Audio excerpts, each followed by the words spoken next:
Namaste, friends. Namaste. Today we have a very special guest, Dr. Alok Pandey. He is a MBBS and MD in psychiatry, and he has served 20 years in Indian Air Force. And now he is presently working in Sri Aurobindo Ashram, Pondicherry. So today our subject is suicide. So nowadays it is very rapidly growing, and it's not only in male or female, in every gender. So we will discuss with Dr. Alok Pandey, and we will try to understand why this happens and what are the consequences after this. Namaste. Namaste, Narayan. First, I want to know that why anyone do suicide. Okay. There are several levels when we look at cause and effect. There are several levels at which we can understand it. So, the most common is, one of them is when people go through phases of transition.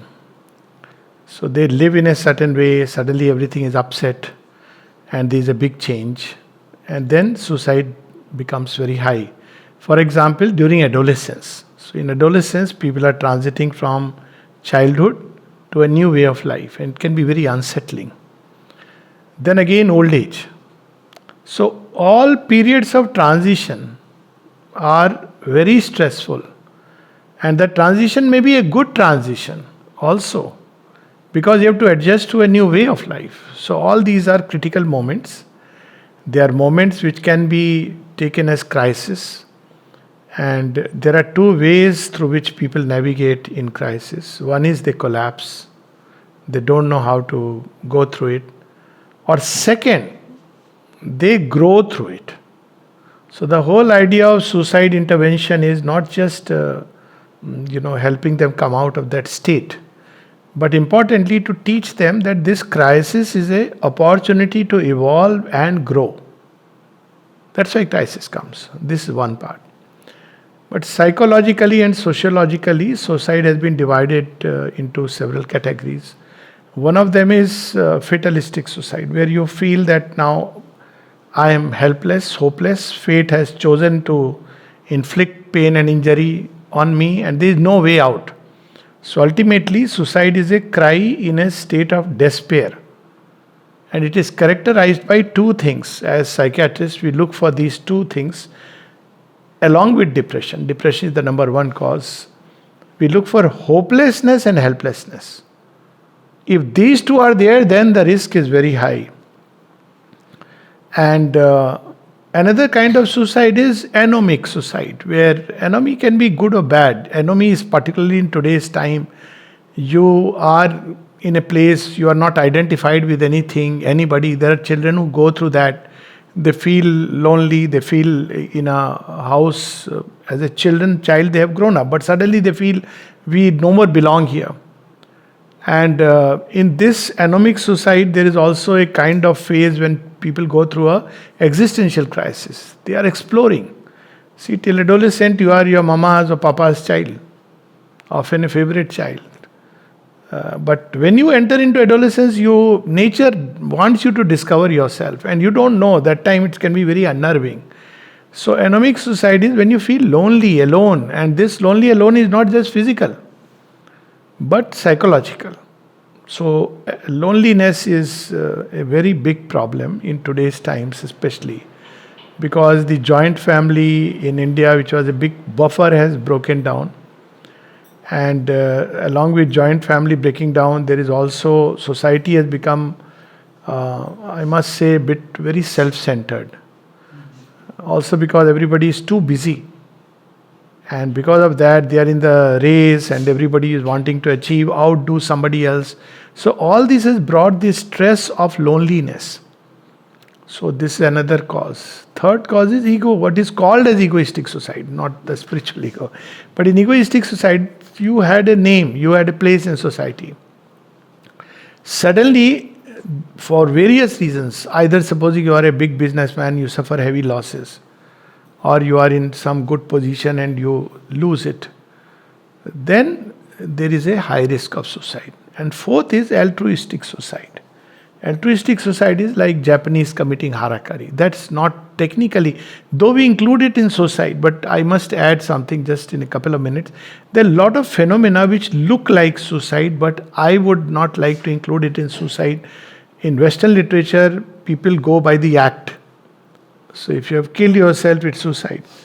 But in Indian literature, we don't look at it like that. Indian thought looks at the motive. For instance, some of the ancient yogis, they would, when they knew the time has come to depart, they would undertake ikshamrityu. Sometimes they would do prayopavasana where they will not eat for days. Or Lord Rama walking into Saryu. Now these are not suicide. They are when you know your time has come, because this kind of knowledge existed, deliberately, willfully you are entering into that state. What about Abhimanyu? It's not suicide. Technically, he knows he is going to die. I mean, he of course knew. He chooses not to turn back. There are a lot of Kshatriya types even now in war. So we must distinguish between, why I'm saying this is important.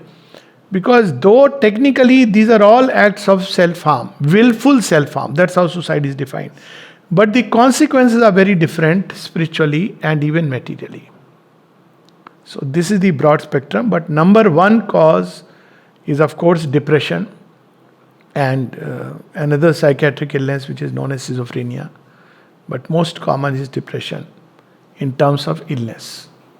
So, yeah. So, whoever they do this suicide, so whatever the mental state before they commit suicide, so after they commit this suicide, does it fulfill their motives? Why they take this step? So they fulfill this. There are two kinds of motives people have in mind. Unfortunately, in a very fast track, instant gratification, which is one of the problems of today's times. We don't know how to embrace life, how to accept life, how to take the challenge. We are in a fast lane.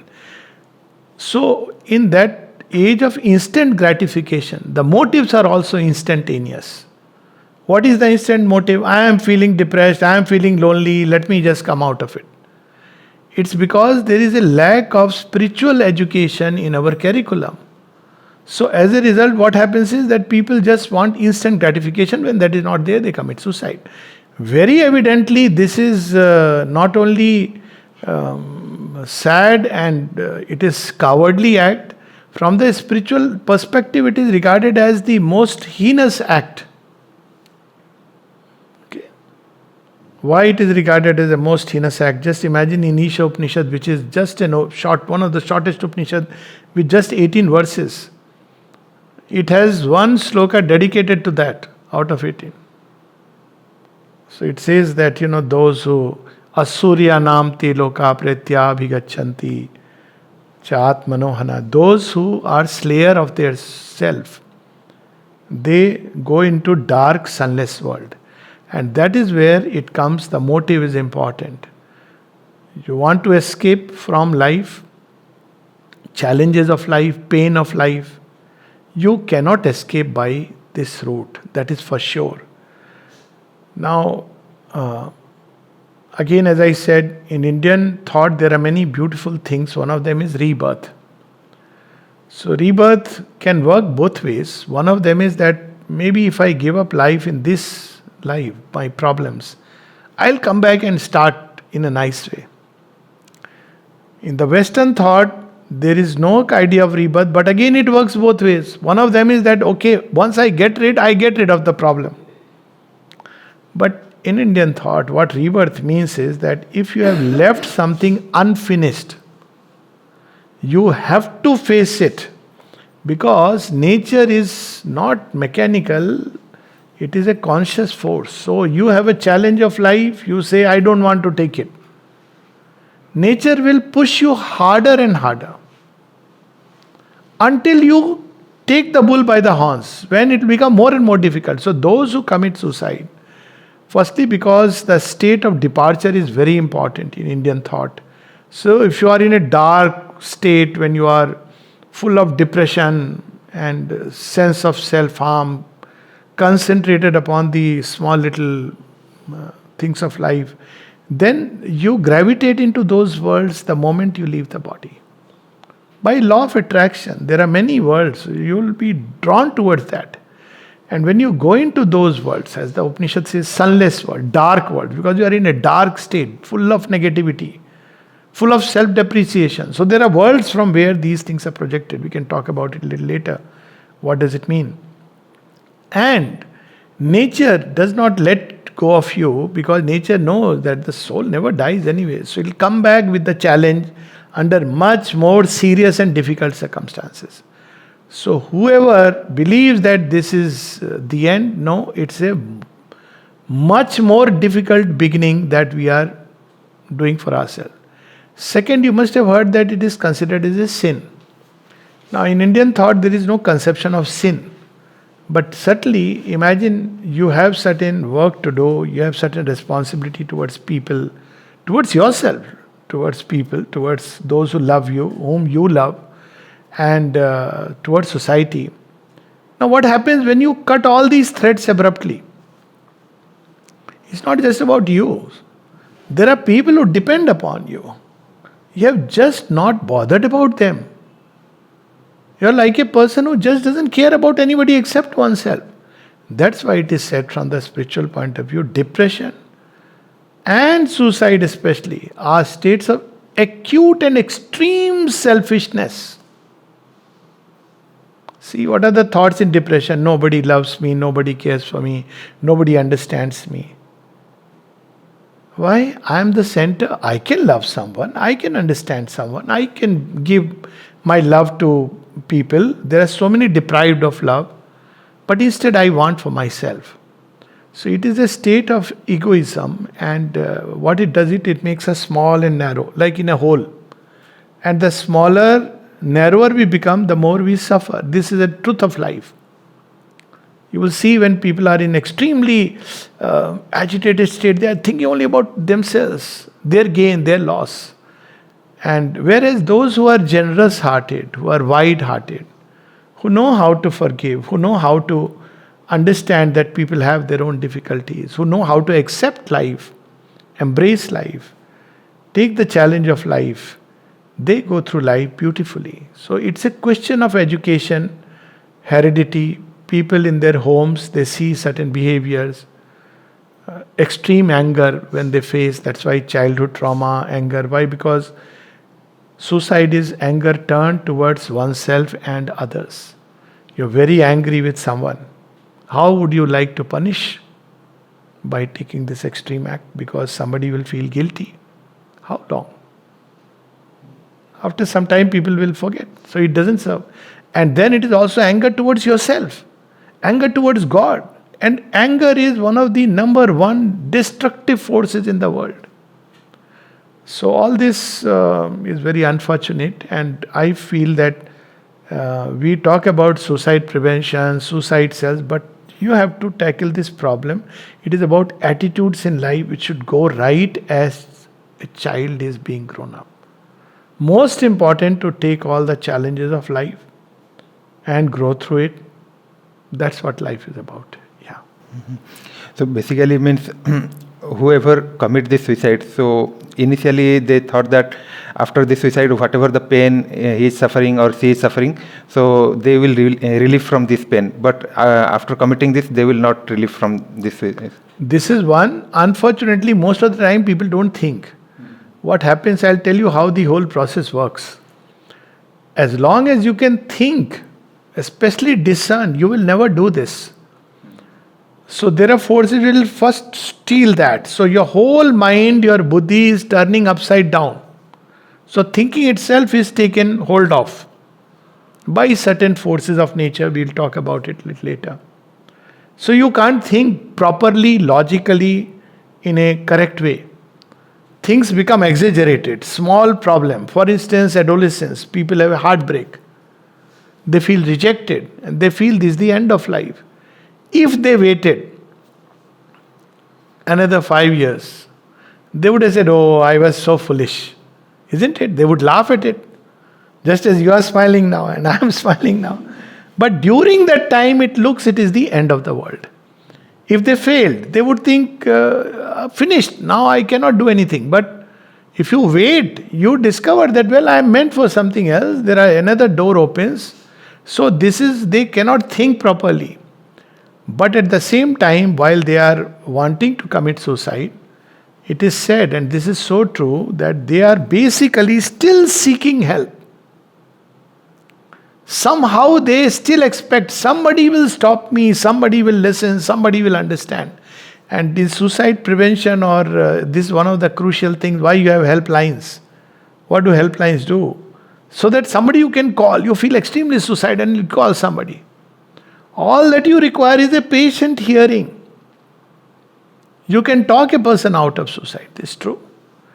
But escape, particularly you will see in old age, when people are suffering from chronic pain or disease, that time again suicide tends to peak. They feel we are at the end of our life, and so old people also need love and affection to make them feel wanted, loved, cared, even if their bodies are not working well. That is another problem nowadays that we face. So we put parents in old age homes, or even if they are there, we don't understand that just they've grown old physically, they have diseases, but their heart is still there, no? They need that love, support, and they also need sometimes to listen. They also have their memories. So it's important to give people a listening ear, and that applies to the whole society. We are all responsible for one man's suicide because somebody didn't give a ear to listen. Sometimes, I have seen so many patients as a psychiatrist, they give subtle hints. I'll tell you one story about a girl. She was in 12th standard, exams crisis. Nowadays, fortunately, in the new education policy, exam system has been taken away. It's a very good thing. Except, I think, 9th, 10th, 11th, 12th. Also, there is a stress on developing your skills rather than just standard formula of 12th standard grades, etc. Also, avenues and opportunities have opened. So, this girl, when she was in 12th standard, suddenly asked her sister one day, Didi, his elder sister was doing graduation, how much weight do you think this fan can take? She was surprised.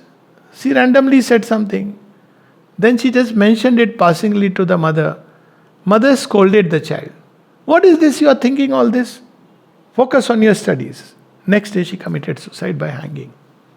So, you see, the child was seeking help. Why would she ask this question?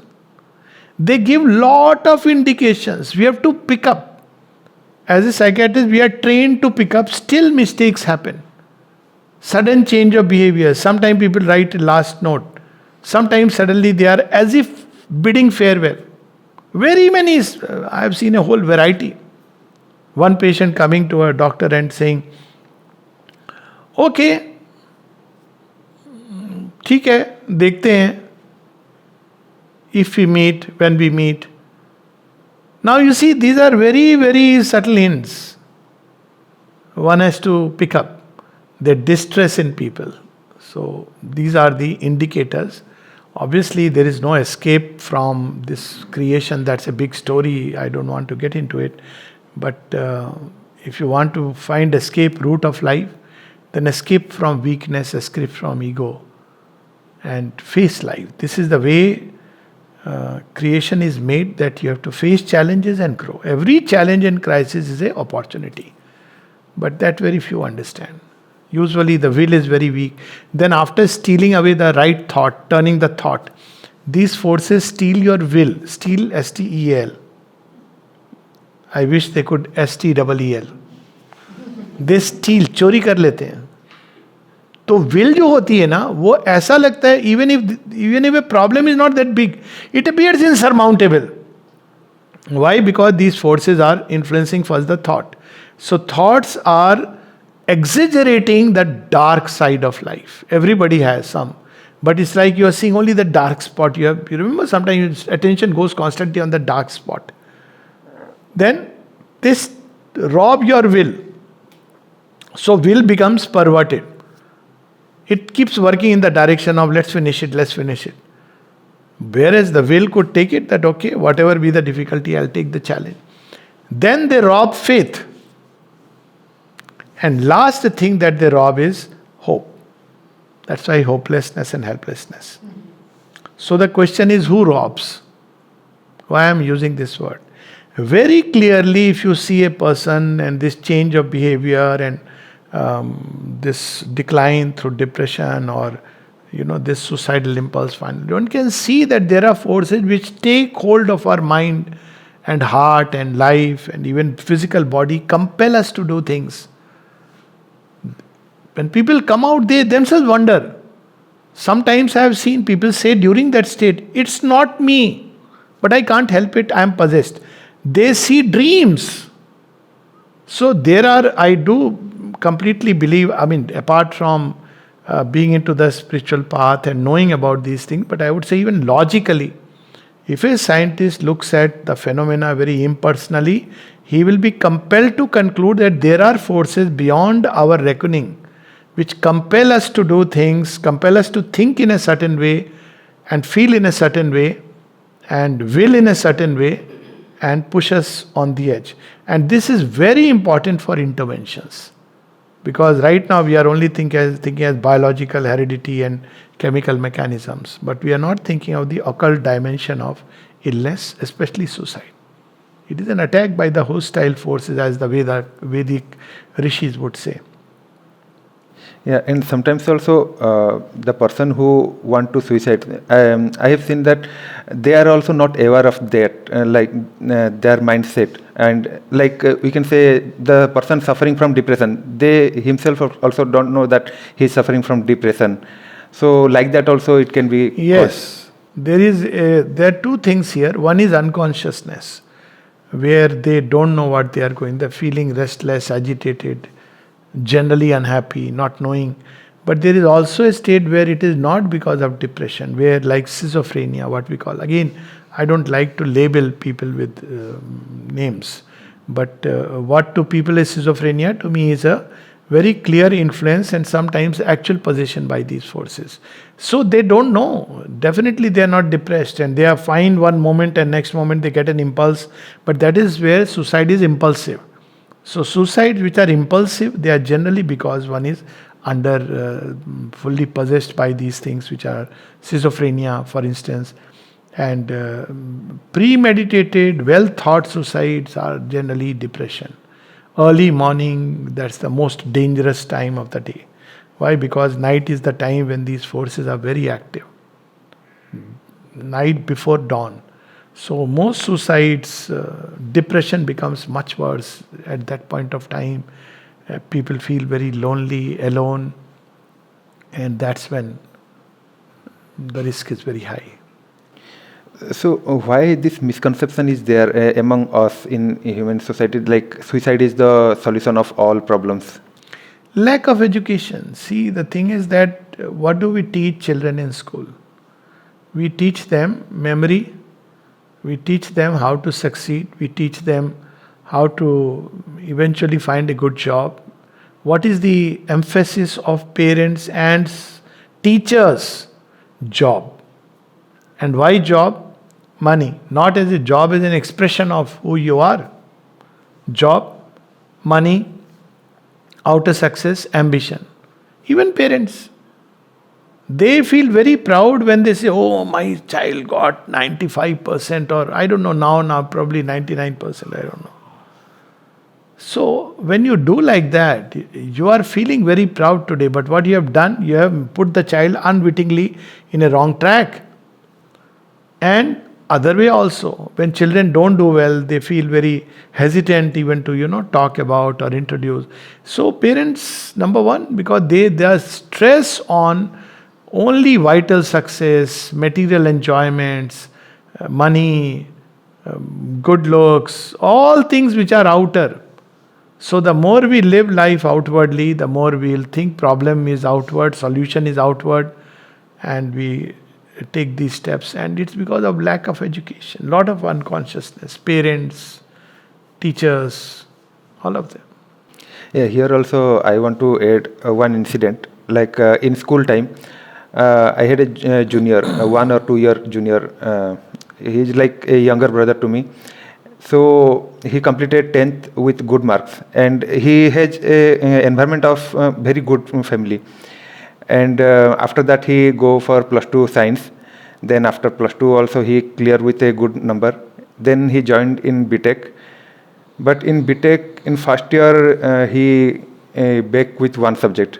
And after that, he committed suicide. Exactly. This is one extreme. I'll tell you another extreme. This is still okay. I know of a person who was in the fast track lane always. He became a major general in as a doctor, major general in the army. Now that's a very high rank. Only one more rank is there next, which is lieutenant general. As far as the army is concerned, doctor is concerned, he missed it and he jumped from the building and committed suicide. Now you take, because you have got so used to this fast track life, which is so stressful. You are competing always with somebody. I have seen people, cardiologists, coming to me and saying, I have a problem. What is the problem? I want to, whenever I see a car, I want to go past it. So I said, it's okay. Go past it. No, then I see another car, I want to go past another. Another instance of a CEO of a company who had come because he was going through this stress, depression, all that. So his counselor suggested you take a break, which was a good thing, because a break, breaks your formations and it's a good thing. But what he did was he booked in one of those clubs where naturally rich man, and next day he just said, okay, let's have a game of tennis with somebody, and he lost the game. He developed stress because on a holiday he played tennis and he lost the game. So it's a values. So we need to, my one suggestion is for those who probably, and I have given this suggestion everywhere, in every school, at school level, introduce life skills. Life skills is not about job. It's about attitudes. How do you face life? How do you take the challenge? Nobody teaches children. I have given this suggestion to whatever school I know. So that children, when they grow up, we have counselor, but that's a different thing altogether. We have a breakdown, you discuss with the counselor. It's the task of the school, when children, how to face life, what is the place of money, what is relationship, how to deal with these when you go out into the world with different challenges, what is ambition and what is excellence. They don't know the difference between the two. What truly is success. So there is no stress on life's values. You can use the word life values, doesn't matter. It should be compulsory part of education system. Parents, education begins at home, but unfortunately now you have this issue of double, both parents earning, which is okay. I mean, life is, each one have to accept, but it creates a problem because children, they don't have anyone to share their issues with. That's why sometimes grandparents, so we are going back to the old system. So nowadays you will see again people wanting the grandparents, joint family. With all its demerits, it has some very good merits. Always there was somebody. And grandparenting was a very big buffer. When children had a problem, parents were not there, either they were too stressed, they said something, children ran to the grandparent. And grandparent will scold invariably, the parents say, you were like this, and the child feels comforted. It's a very simple thing. Now, there is nothing. Only parents and the child. And if the parents are busy, too busy, they also get stressed, understandably. So child doesn't know whom to discuss. Where will the child go? Child, 10-year-old, 15-year-old, which friend? And friends don't know all these things. They are going through challenges. At that time, grandparenting. So I personally do feel that, it was a very good thing. So in India, that is good. Like we have a family tree and we live with our grandparents also. But what will you say for a Western context? They have spoiled.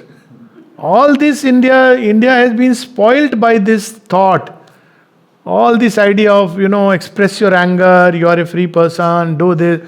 I keep telling people, Indian civilization is based on Sanyama. You express, but there is Sanyam. See, when people use 4-letter word, that's my life, my word, my speech, whatever I do.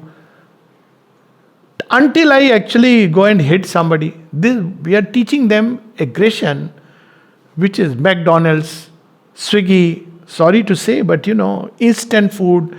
This is not a good way of life. But where has it come from? It's imported from the West. There are good things in the West, without a doubt. But we have imported the wrong things.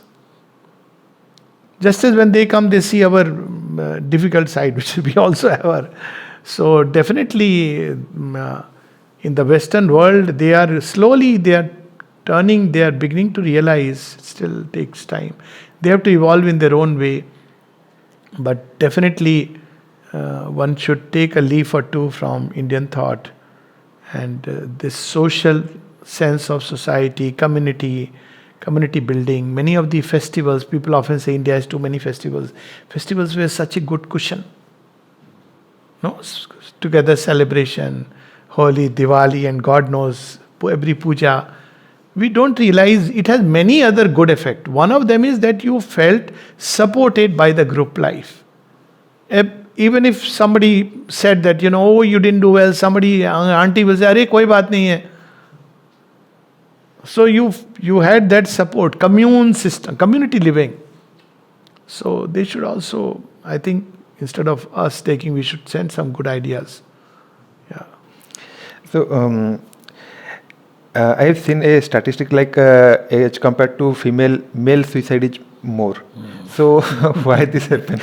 Females try more, they speak more, but they commit less. So there are a whole lot of theories about it. One of them is that a female, when she says suicide, she is trying to draw attention. Please don't take it like that. Because we were taught this as while in our MD, that yes, it's true that out of 10, 9 times it's to draw attention, some cuts and all. You don't know which one is going to be the actual act.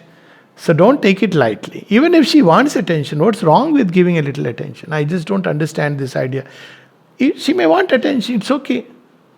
For various reasons, they may have a need for affection because women live in the heart. So I see nothing wrong in giving that extra affection and love. They are also doing so much. So this is where females, very often in female, it is a call for attention. Okay, and second, because by and large their nature is rather soft till now. Okay, what's going to happen after 100 years with all these rise of machines, I don't know. So what happens is that they are less likely to use extreme methods. So things like drugs is overdose is the. So now it's not easy also. You can't take these sleeping pills and all without prescription. One of the ways it helps is preventing these things. And men usually use very violent methods. Hanging, jumping from a floor. So because they are soft-natured women, feminine. So therefore you'll see that they may express, but doing the act, it's a violent deed. So that violence... Also, there are several things. It's acceptable in society for a woman to cry. So when a woman cries, it's understandable that she cries. But this is a great release. Men are not supposed to cry. Unfortunately, men cry. They have the same feeling. They're the same fellows. But you must have seen, men will cry all alone or. But a lady, that's how society has developed, Not talking of good or bad part of it, but crying relieves you. They also can express things in an angry way. But for men to show their emotions is considered as a sign of weakness. So many men you will see, they don't show emotions easily, including love, affection. But women generally express. If they're angry, they express. They shout.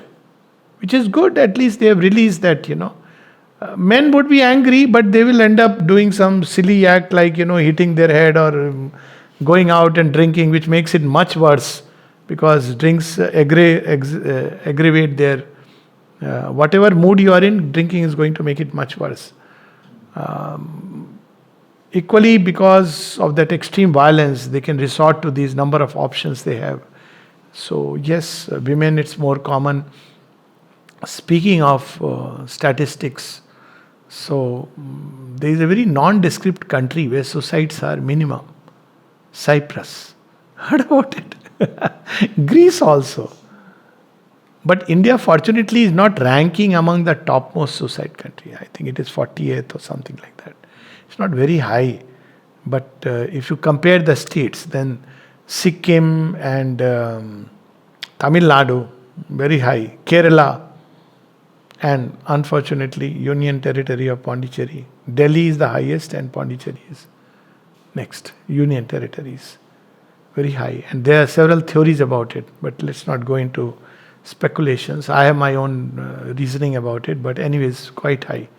Okay, Tamil Nadu and Pondicherry. So, but it proves one thing, that it's not, there's something which is missing. Kerala has high literacy, but big alcohol problem. So when we try to say literacy rates, employment, unemployment, doesn't apply. So there is something which we miss. That's why I keep saying it's about interwoven about our attitude, the way we deal with life, the way we have grown up. All this makes a big difference. So statistics are yes, interesting. So, is there any age group like when this impulse comes very frequently? Adolescent, take it. Adolescence is the impulsive age. Why? Because in childhood, you are governed by parents, and you believe my papa, my mama are the best. And all that you got to do, listen to them. Sometimes you will cry, but very soon you have that trust. But adolescence is a time when nature breaks that. Why? Because it wants you to individualize. Very difficult period. And you are neither, as that ad used to come, too old to be something and too young to be this. And when you are transiting, biological changes are coming. I know people get very upset, and it's understandable. Women especially. And with periods coming and, very obvious physical changes. Men also. But still. So, parents during that time, their focus is not all this. Their focus is studies. So that adds to the stress. Suddenly they are in that race that they have to prove themselves. When they were growing up as child, they didn't have to prove themselves. But suddenly they are in that race. So adolescence is then of course love affairs, rejections, which are bound to happen. I know very few love stories which started in adolescence and continued till old age. Some are there, some beautiful stories. But most of the time it doesn't work out for various reasons. You evolve, you grow, you may take a different direction in life, somebody else takes different direction. Many things may happen when parents get involved. So this is a time when your reasoning is developing slowly. That's why it is said that adolescence, now accidents also are very high in adolescence. Why? Because your brain is wired in this way that you end up taking risks. You're taking the scooter, it's a risk not only to yourself, somebody else. But slowly through that learning, brain starts getting hardwired into prudence. So rashness changes into prudence. And logic begins to develop. Logic is there right from childhood, but truly reason, discerning reason begins to start. Nowadays puberty comes much earlier. But 12, 13 grows, develop discernment, and nobody is there to train. So, reason is, reason controlling the vital impulse is what makes a man. That's what maturity is about. Mature human being is somebody whose reason can take care of his impulses and vital desires and emotions, does not crush it, but allows it expression in a very decent way. Okay? But there is a period when reason is not the boss. Boss is the vital impulse. Because reason is a new entrant. Vital is there. Child throwing tantrum, all this. It's a vital. So, mind has not come. Soul is sitting behind somewhere. God knows. So, right now, whatever reason comes is at the mercy of the vital animal, which makes it very dangerous. So, that is an age when till particularly, let us say, 13 to 15, 18, societal pressures, exams, many rapid changes, all challenges. 13 to 18 is 12 to 18, let's say, is a big period. And then, of course, another hump is 18 to 25. Once you grow into a mature adult, you find your own grounding in life, again it wanes off. Then again, midlife crisis. But people mostly by then are, sort of mature enough. And of course, then I laugh at the word maturity, but anyway. So, but at old age, because people define it very differently. So, then again, old age when they feel left off. especially when they have done well in life, they have cared for their children, and they have a place. Now nobody comes, nobody is bothered, nobody asks.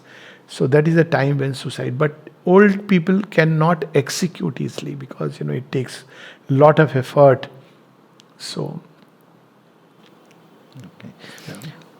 So, at the time of this thought came, so we know that our thought is clouded. So, at that time, what he or she can do to help himself or herself at best? very difficult because thought is clouded. That's why people around. That's why life has that parasparta. So it is people around. That's where friends and family have to pick up those cues. But if somebody has right from childhood learned that there is something else which you can access, a key which you can open, through which you can get help, then it gets inbuilt into the system. And I'll tell you one such thing. You'll be surprised. It's a gift to human beings. But again, this thought coming all the way from the so-called liberal education, which has robbed us of many wonders, postmodernism, also modernism, modernist thought, postmodern thought, is that it has robbed us of the spirit of divine and sacredness and things, and robbed us of the capacity to pray. I have grown up in that culture of prayer. So we had this, that okay, if you are in distress, what do? भूत पिशाच निकट नहीं आवे, महावीर जब नाम सुना, नाशे रोग हरे सब पीरा, जपत निरंतर हनुमत वीरा. We don't realize the value. I mean, leaving aside that actually coming in contact with Hanuman, these were natural things. We grew up with the Gita, parents telling us, that practice moderation, too much anger is not good. These values are imparted at home.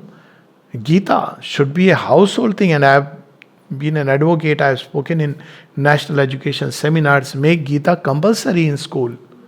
It's not a religious scripture. It will help human beings become better. The Gita doesn't say you have to believe in this or that God. You can believe in Allah, you can believe in Christ, you can believe in nobody or somebody. It doesn't matter. But to learn how to live, Gita is the most practical and wonderful book. So those of us who have grown up, we know that there is something greater and higher. So when we go through a crisis, what do? We instinctively pray. And we have the faith that magic will happen. Magic happens. How? Magic is not only about things being removed from the outer. That may not change. But magic happens inside. It gives you strength to go through it. That is the miracle. And this is such a simple thing. Human beings are given this gift. They can pray. I'll tell you one small instance of a whole family which had come wanting to commit suicide. The boy had progressive muscular dystrophy because, he was... Progressive muscular dystrophy is a condition where slowly your muscles will get weaker and weaker. One day they'll become so weak that you can't even eat, you can't speak, and eventually you die. There's no treatment for it. Now they are doing all kinds of trying out things. And because of this, the parents wanted to commit suicide. So all of them came to me to meet me, and I asked the boy, I said, to the parents I gave this, I asked them, supposing this was not your child, but your brother's child, I asked the father, and something had happened to the brother, say lost in an accident, and you had to bring up this child, would you feel the same degree of distress? He suddenly had an awakening. He said, no. I said, rather, won't you feel the sense of joy and satisfaction that you are bringing up your brother's child and fulfilling your deepest duty? He said, yes. I said, look at it like this. You are a trustee, the divine's child.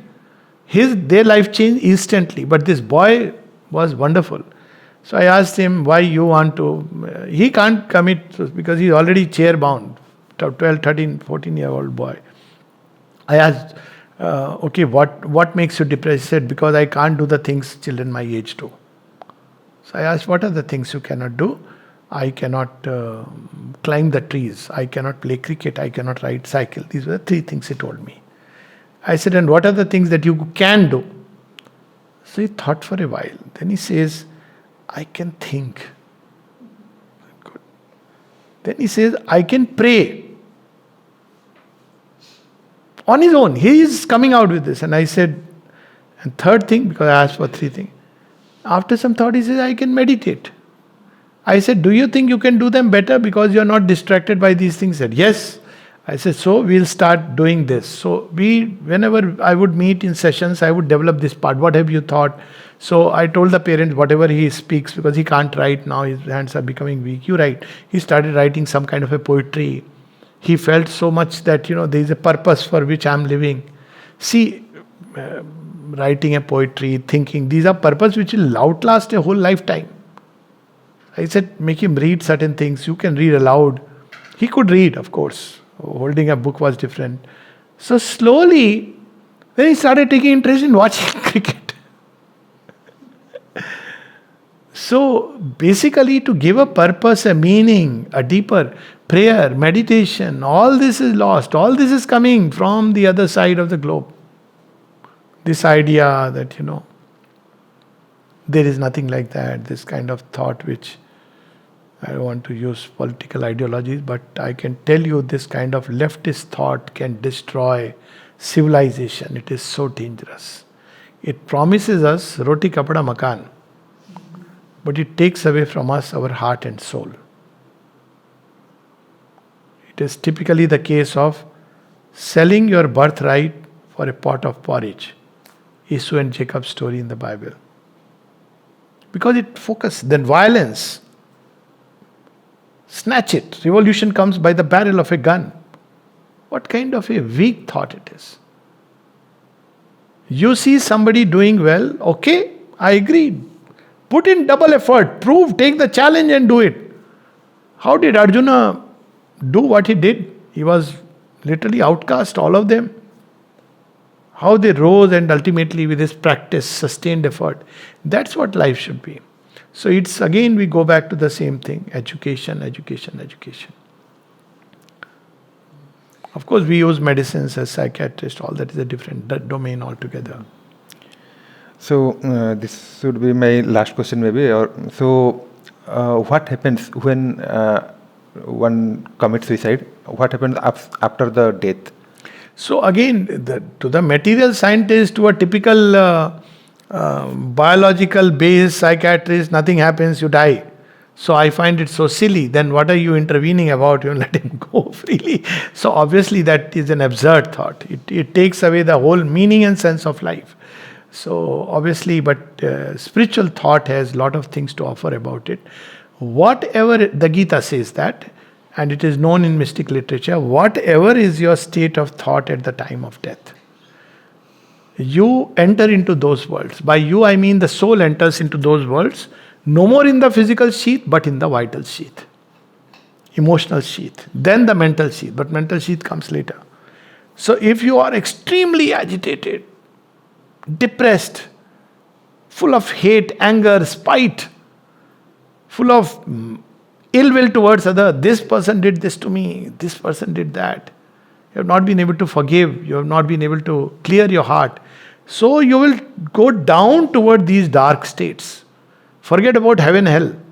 But there are in this world several layers. This world is not a single material reality, but many tired. It's a multiverse, to use a modern language.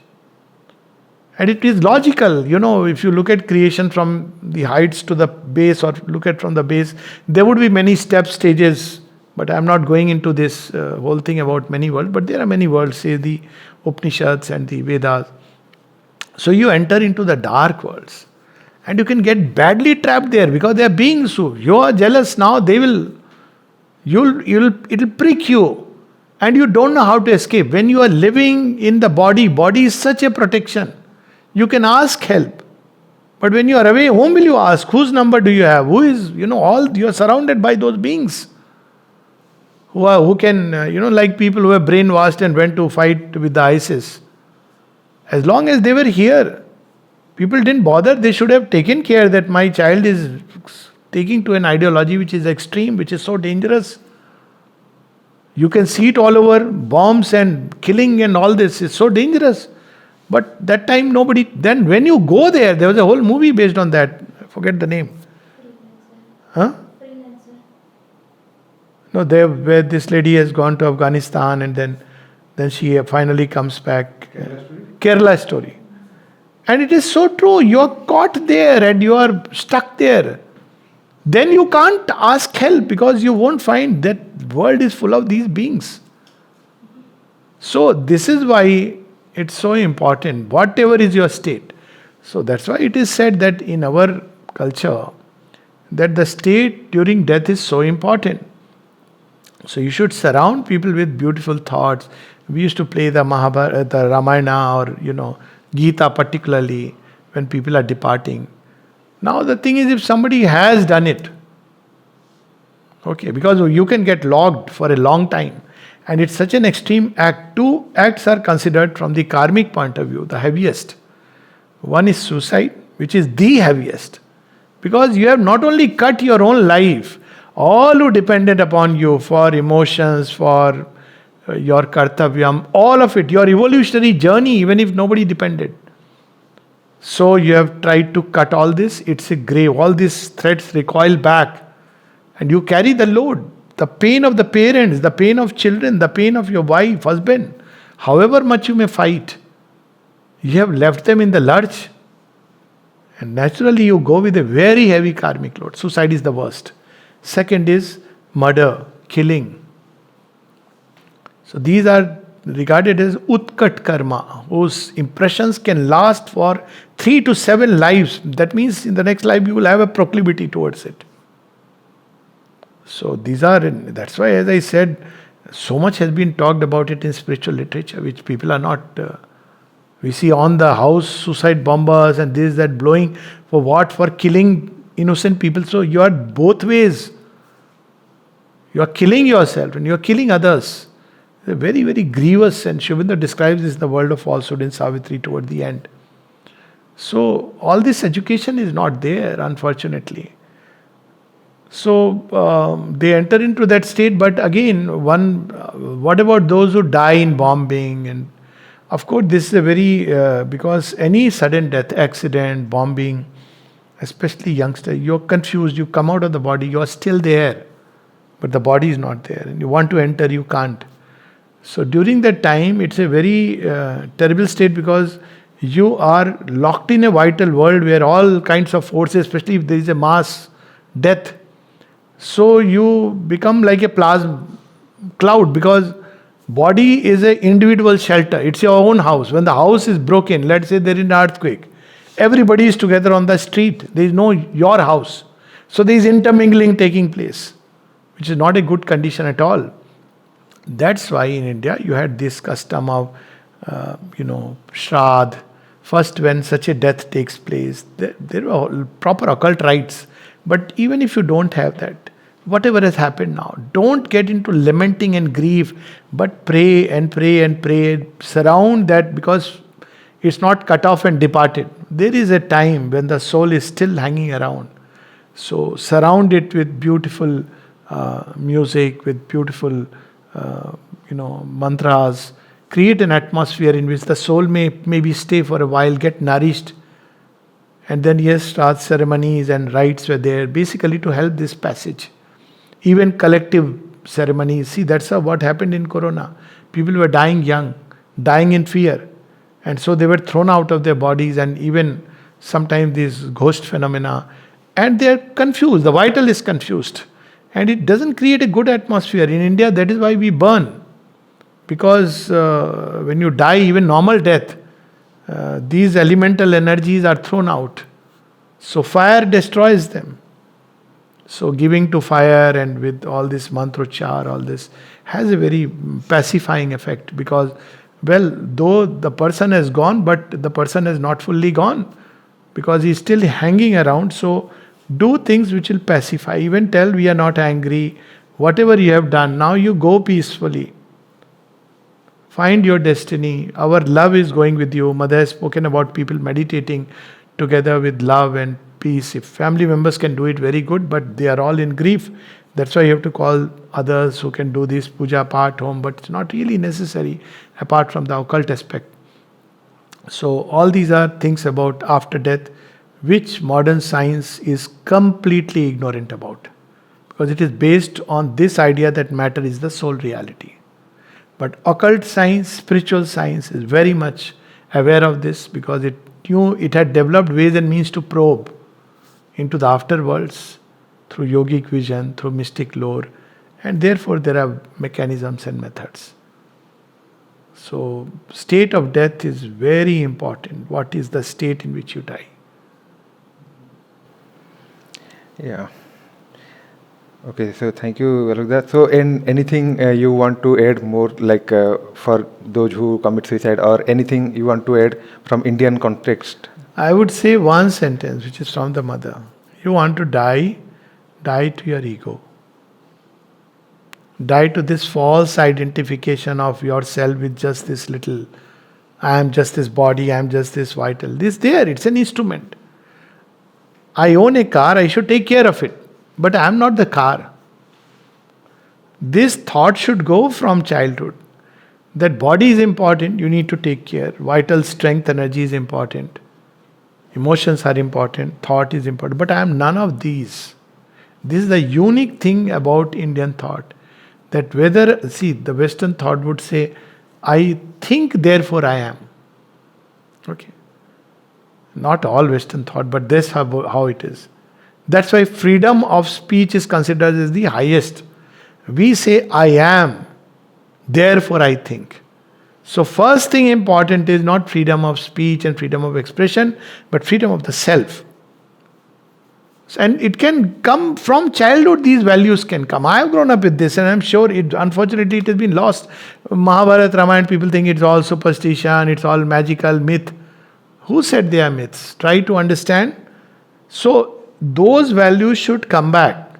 I'm not saying that maybe on the other side of the globe they have to find their own ways. They can take to these beautiful things from here, the Gita and the Ramayana, and it will be wonderful. But let children grow up with this idea there is something greater and beyond. There are permanent parents. Whom God is a friend. What a gift. I have treated people with depression just with one I remember. Magical. 5 years, chronic depression. So somehow it's not that they are panaceas which work with everybody. Somehow I felt like saying this. I just mentioned, why don't do you have belief in any God or anything? So the 17-year-old girl, she said, I have faith. I said, what God? She said, Krishna I connect. I said, make Krishna your friend. Her life changed. See, people feel alone. Now we have this conception. In the Western world, God is judge sitting out there. He's always serious with a countenance and he punishes and he rewards, sends you to hell, rewards you to heaven. What is our God? Krishna. Playful, youthful, he even flirts around with you. So lovely. Divine as mother. So this is where we have to, how we orient ourselves to the deeper and higher life. To make them understand that these are not goals, your material success, wealth, ambition, but these are only steps. And not even steps, they are means through which you want to do something else. But goal is not there. That is not goal. That is an acquisition. You have a house. How foolish that it's a goal of life. You may have a house and shelter terrorists. Now, is that something very beautiful? You have a lot of money which you are throwing on, parting into those, what are those boats, something, they go on fancy boats. Cruises. You throw money in pornography. Is that called a goal of life? You have money. It's what you do with the money and what you do with the house that's important. That only the spiritual understanding can give. So I think all this is happening to awaken in human beings the need for something higher, something deeper, something truer. That's what we see happening, and it's the task of all of us as healers, as parents, as teachers, as anyone on this planet Earth to awaken humanity to the need of something greater and higher, nobler, truer, more beautiful, which is a journey within, which is so much more important. And if I have to summarize it, who you are is much more important than what you do and what you achieve. or rather I would say the value of what you do and what you achieve derives from who you are. That's what I would say. Okay. So friends, this was a conversation with Dr. Alok Pandey on topic suicide. Please write your comments and thoughts in comment section if you have any. So we'll try to bring Dr. Alok Pandey again in our second session. Thank you. Namaste.